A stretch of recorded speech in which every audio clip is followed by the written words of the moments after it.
Naman si Misty, no? Yan ang napala niya, pakitang gilas kasi. Hello? Pwede po ba kay Mrs. Del Castillo? Sige po, sunod lang po. Bakit ka nagmamadali? May tawag po kasi kay Ma'am Mira. Sige, ako masasagot.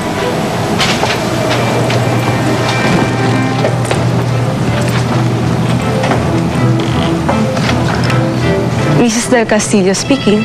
Si Sir Nick po ito, teacher po ni Misty sa gymnastics. Bakit? May nangyari ba?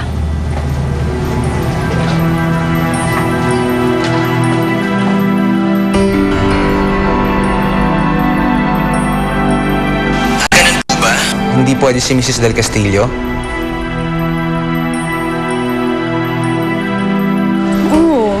Stop crying na. Nandito na si tita eh. Ako nang bahala sa'yo, okay? Pakisabi na lang po kay Mrs. Del Castillo, huwag munang paturuan ng advanced lessons si Misty sa gymnastics. Hindi pa po siya ready eh. Ganun po ba? Sige po, Sir Nick. Tama na. Wala ho yun. Sige ho, mauna na po ako sa loob. Misty, pagaling ka ha? Thank Sige you. po. Danica! Daddy! Misty, what happened? Ha? Ano nangyari sa'yo? Nabalian kasi siya. Na-spray niya yata. Kailangan dalhin sa orthopedic. Baka i-cast yung paa. What? Oo eh. Mira, where's your mom? Alam ba ng mami mo to?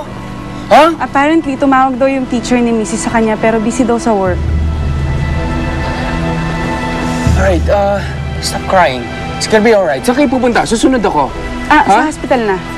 Okay, susunod ako. Okay.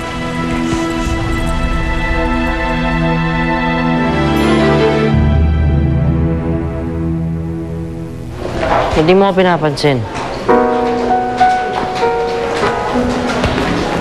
Kung galit ka sa akin, sabihin mo.